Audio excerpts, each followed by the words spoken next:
Yes, I have just had a haircut, and by just, I mean literally an hour ago, yeah. For those of you who saw my Manchester autism show vlog, you may realise that I spilled chocolate on a t-shirt looking like this.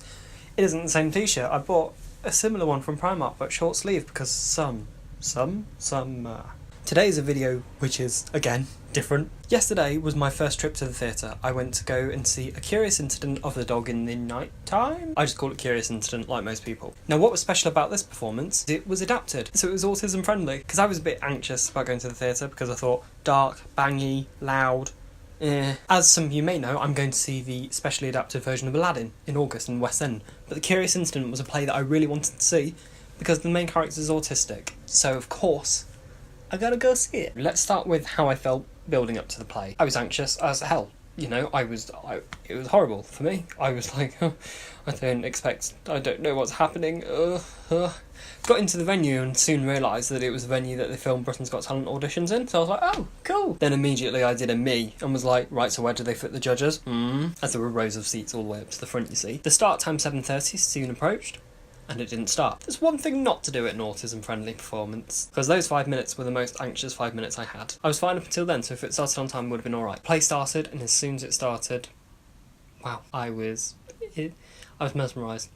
I'm not going to go too much into the story of The Curious Incident, because I think it's something that you need to witness yourself. There is a book, so read that, and hopefully someday there'll be a TV show or a film about it. I was watching this main character of Christopher, like, that's me. So many of his traits were my traits.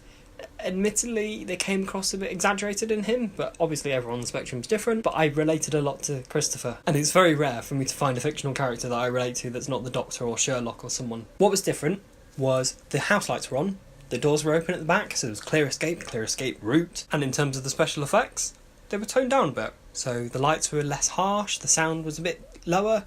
One thing they had, which I really wish I'd used, was Bluetooth headphones, so you could hear, like, you know how I did my talk, how people listen through Bluetooth headphones?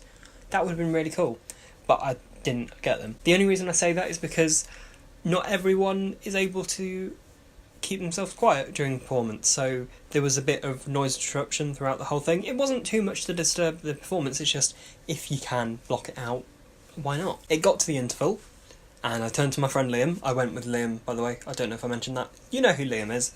Shard video, the one where I talk about Jess Glynn. Go and look at his channel.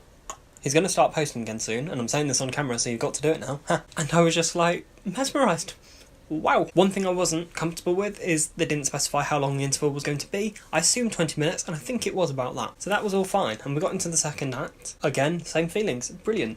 The storyline as a whole is a great way of representing autism in mainstream culture. Obviously, it's only one account of autism, of course, but it's a very good one. It was very similar to a lot of the things I experienced, so I'm gonna like it. The performance had ended, and naturally, I wanted to look at how the stage worked, because I was like, I think this stage is sloping, or is it the set that's sloping? So I had to go and investigate. I walked it to the front with Liam. So we just took a seat, front mid-row, and filmed this. This was my initial reaction to all that was going on. Liam. Hello. We're done.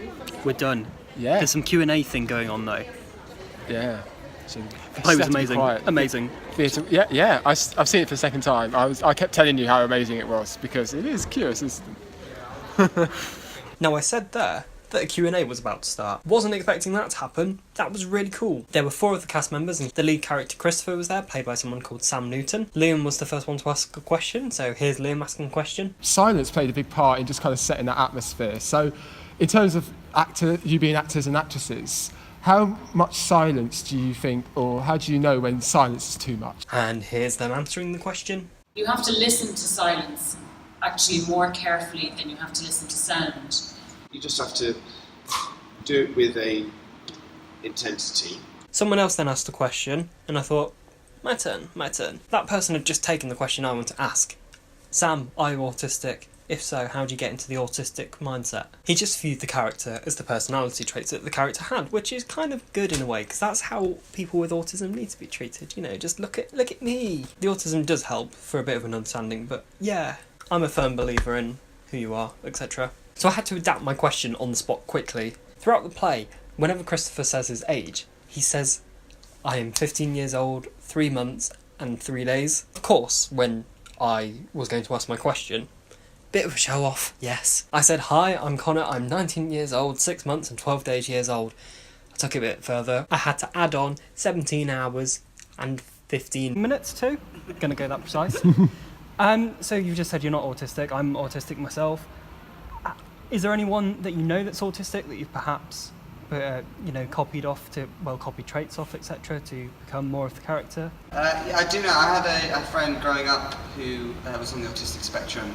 I watched films, I watched documentaries, but I just tried to let all of that kind of naturally infuse in what I did, rather than specifically copy certain things and be led down a certain way. I just try, if something happened to come out in rehearsals or in performance, led by what I know about the character and about what he says and what he does, then great. But I've not tried to impose anything on it. Thank you very much. I was pretty impressed with my question, to say that, I had to make it up very quickly on the spot. Of course, I then thanked Sam for his answer, and there was about 10 more minutes of questioning and answering. I couldn't think of anything else to ask. Liam asked another one, which was pretty interesting. I forgot to film that though, because, yeah. And as soon as it ended, because I was right in front of the stage, I was like, oh, Sam, I've got to treat you, haven't I? If I'm going to talk about the Curious Incident, got to get the main star in, so here's a clip of me and Sam. So as you know, this was my first theatre going, and this is Sam. Sam played Christopher, the main character, so he did it superbly, and just, wow, yeah, and just thank you so much. I'm an ambassador for the National Autistic Society. Of course, I wanted to get in the fact I'm an ambassador. I need to actually get on with my duties for that. So as well, just thank you Not for at all. everything. Thanks for coming out. So enjoyed it. Thanks. There was so much more I could have said to him, but I think he knew how grateful I was. He liked the tweets afterwards when I tweeted how good he was too. So yeah, great guy. It's good to shake the hand of someone who's done you a job well done. Yeah. But yes, anyone on the autistic spectrum, I would recommend going to one of these autistic friendly performances.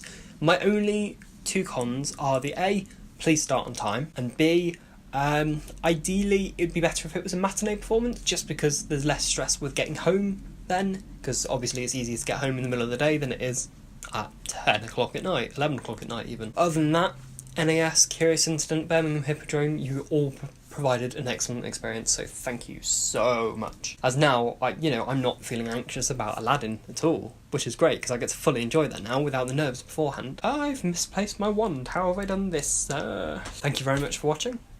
Knox.